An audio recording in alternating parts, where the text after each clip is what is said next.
Alors, d'abord, la position commune de l'Union européenne, elle ne concerne que l'Union européenne. Ça, c'est important, puisque sur le traité, on est bien sur une vision globale, mondiale, planétaire.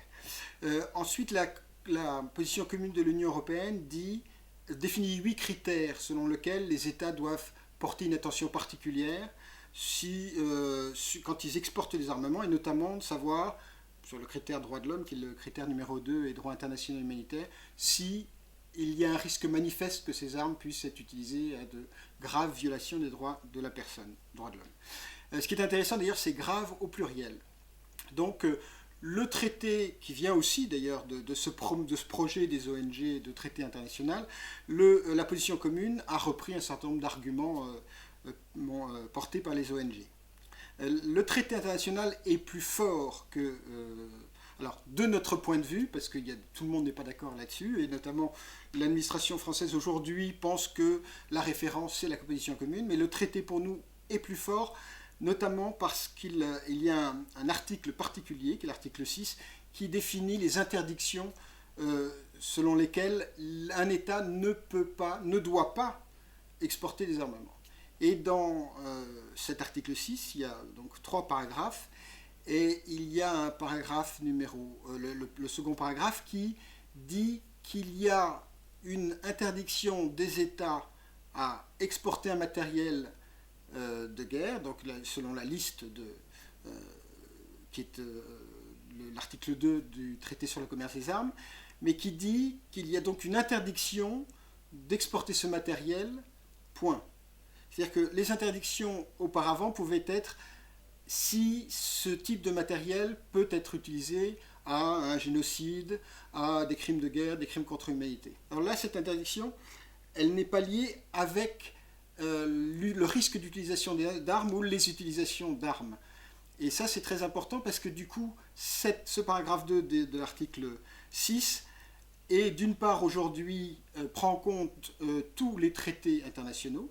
Et par exemple, un traité entre 2 États peut être considéré comme un traité international. Et également ouvre une voie, alors aujourd'hui bien entendu ça n'est pas le cas parce que les États-Unis et la Grande-Bretagne ne veulent pas entendre parler du droit international coutumier. Ils ne sont pas les seuls, mais bon, eux l'ont dit clairement. Mais ça ouvre une voie sur le droit international coutumier. À un moment donné, les États, parce qu'on est toujours dans un processus, dans une évolution, à un moment donné, les États devront se poser la question de ce que la Commission des lois a adopté en 2001, la Commission internationale des lois des Nations Unies, l'article 16, qui dit qu'il y a une responsabilité des États à participer à un acte illégal d'un autre État. Je prends un exemple rapide parce que c'est un argument qu'on avait avancé auprès du gouvernement français et des exportations des Mistral auprès du gouvernement russe. Pour nous, le fait qu'en connaissance de cause, les Russes exportent des armes au gouvernement syrien, responsable de crimes de guerre, crimes contre l'humanité, reconnus par un certain nombre d'ONG internationales, également par la Commission internationale des droits de l'homme des Nations Unies, eh bien il y a acte illégal, puisque crimes de guerre et crimes contre l'humanité sont considérés comme des actes illégaux, et en plus de cela, il y a participation en connaissance de cause d'un État, la Russie, à cet acte illégal. Et donc la responsabilité de la Russie est engagée, et c'est dans ce sens-là où nous disions au gouvernement français qu'il avait une raison de suspendre l'exportation des Mistral auprès du gouvernement russe. Donc aujourd'hui, il n'est pas question de cela dans le traité sur le commerce des armes, mais c'est une perspective qui pourra se développer si, bien entendu, les sociétés civiles sont capables de faire les pressions nécessaires auprès des États. Ça, c'est la première partie sur la partie interdiction. C'est quelque chose de plus fort et plus défini dans l'article 6 du traité sur le commerce des armes que dans la position commune. Le deuxième point également, c'est sur les risques d'usage de ces armes.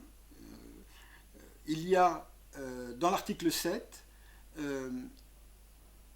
une nouveauté dans le sens où la question paix et sécurité, droits de l'homme sont au même niveau. Il n'y a pas de prédominance de la paix et la sécurité, donc du chapitre 7 des Nations Unies, avec les droits de l'homme. C'est présenté déjà dans le préambule en disant que le droit de l'homme, les droits de l'homme et la paix et la sécurité sont interliés, sont intrinsèquement liés.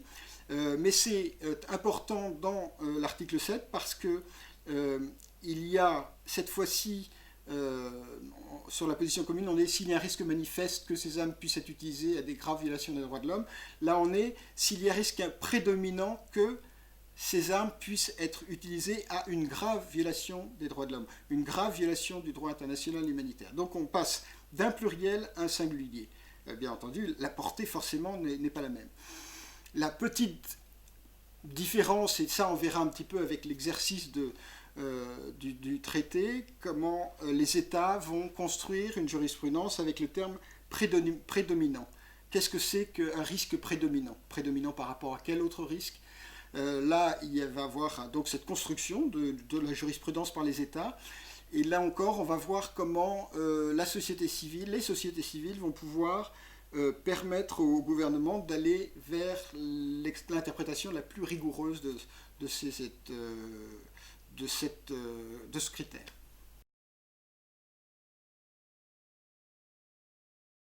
Alors, sur la mise en œuvre du traité, il y a un certain nombre de pays qui sont déjà dans cette dynamique-là, notamment les grands pays exportateurs, parce qu'ils ont déjà, l'essentiel c'est quand même avoir une décision d'un État qui donne l'autorisation, c'est bien l'État qui donne l'autorisation, et puis qui ont des processus d'évaluation du risque. Alors, bien sûr, ces évaluations de risque sont plus ou moins rigoureuses, plus ou moins bonnes, mais en tout cas, elles existent. Pour beaucoup de pays en plus, notamment la France, on considère que lorsque l'on ratifie un traité, c'est parce qu'on est déjà en état de le mettre en vigueur. Ce n'est pas le cas de beaucoup de pays émergents, notamment des pays africains qui, eux, attendent beaucoup de l'assistance. Donc on va voir dans les prochaines années rapidement comment ces programmes d'assistance vont se mettre en place. Il y a notamment un programme des Nations Unies qui aide notamment à travers la société civile à mettre cela en place. Il y a une décision commune de l'Union européenne qui pour l'instant n'a pas encore fait beaucoup appel à la société civile. On espère qu'elle le fera à l'avenir parce qu'il n'y aura pas de mise en œuvre du traité sans l'aide de la société civile, comme ça a été le cas d'ailleurs pour l'obtention du traité. Pour la Chine, les États-Unis, alors les États-Unis vont-ils ratifier le traité? C'est une question impossible à répondre, mais disons qu'en tout cas sur le sentiment, il va y avoir une révolution démographique aux États-Unis, une révolution politique démographique. Pour moi, c'est le Tea Party et la fin de cette espèce des WASP qui dominaient la politique dans ce pays. Donc la révolution, elle va se faire démographique avec les Afro-Américains, ce qu'on appelle les communautés afro-américaines et latino-américaines. Et je pense que dans les 10 prochaines années, la question se posera autrement. On n'a besoin que d'une ratification par le Sénat aux 2/3 et non pas par le Congrès. Donc, je dirais que j'ai bon espoir que ça puisse se faire dans les 10 prochaines années. Pour la Chine et la Russie, les Chinois ont été à ça de signer le traité. Ça ne s'est pas fait. Pour ces deux pays, autrefois j'aurais dit pour la Chine c'est uniquement dans les mains de l'Afrique, et je considère que ça l'est à 90% dans les mains des pays africains. Quand les pays africains sauront s'organiser et mettront véritablement la pression sur la Chine, ça se fera, parce que la Chine n'a pas un intérêt suffisant pour s'opposer à cela, on l'a vu pendant les négociations du traité. Pour la Russie, je pense que là, il y a, notamment après ce qui s'est passé en Libye et la façon dont l'OTAN a violé complètement les résolutions des Nations Unies, il y a une crainte et une peur très très forte de se faire avoir par le traité. Donc là encore, il faut bien que il faut que les pays du Sud prennent en main ce traité, cette mise en œuvre du traité, de façon à donner des garanties à la Russie sur le fait que ce ne soit pas un traité discriminant. Et là encore, les récents voyages, notamment de Lavrov en Russie, et l'intérêt nouveau de la Russie, le retour de la Russie en Afrique, montre qu'il peut y avoir des espaces. Mais encore une fois, c'est aux États africains aussi de véritablement s'engager là-dedans. C'est eux qui ont les moyens, c'est eux qui ont la clé. Je dirais la même chose d'ailleurs pour l'Inde, grand exportateur.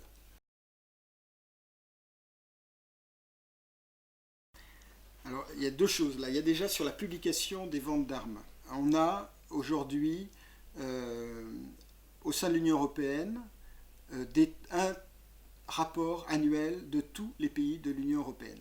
Alors tout le monde ne rapporte pas de la même manière, mais tous les pays de l'Union européenne donnent au moins la valeur des exportations par catégorie de matériel définie par la liste de l'Union européenne, qui est la même d'ailleurs que la liste de Wassenaar, qui réunit, Wassenaar c'est un organisme qui réunit une quarantaine, un peu plus de 40 États grands exportateurs.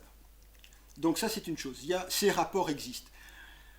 Deuxièmement, beaucoup de pays de l'Union européenne, et notamment les plus grands exportateurs, dont la France, publient chaque année un rapport au Parlement, à son Parlement, dans lequel il y a un certain nombre d'informations. Donc, strictement, si on s'en tient strictement au traité, alors ce que n'ont pas compris les ONG, et malheureusement, j'ai été extrêmement surpris de voir une tribune dans le monde d'ONG françaises, Amnesty International, Oxfam, et puis l'Observatoire des transferts d'armement, qui fait une déclaration complètement à côté du traité. Le traité ne demande pas, je dirais, il demande qu'il y ait un rapport annuel sur les exportations et importations d'armement, mais il ne donne pas la valeur et il ne donne pas la lecture dans laquelle le niveau de transparence, je dirais, de ce rapport. Si aujourd'hui on obtenait de la part de tous les États partis au traité et États signataires, ce qui représente plus de 130 États, plus de 72 pour les États partis, plus de 130 pour les États, si on inclut les États signataires, si on avait cette qualité de rapport que l'on a en France aujourd'hui en termes de transparence, ce serait déjà un grand pas. On n'en est pas encore là. Donc ça c'est une première chose. Mais ça ne veut pas dire qu'il n'y a pas au sein des pays de l'Union européenne, et notamment en France, une exigence de la part de nos ONG pour demander plus de transparence.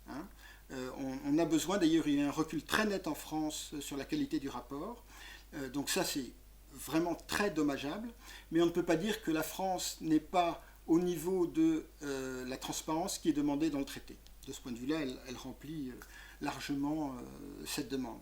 Donc il y a à la fois, il y a deux niveaux à chaque fois dans tout mécanisme international, c'est-à-dire qu'il y a un niveau de normes qui est demandé au niveau international, global, et un niveau de normes que nous, la société civile d'un pays peut demander à son propre pays parce qu'elle considère que la transparence doit être poussée au-delà, puisque, notamment pour la France en tout cas, c'est un des 3-4 premiers, si on considère les dernières exportations, les derniers contrats, plus grand exportateur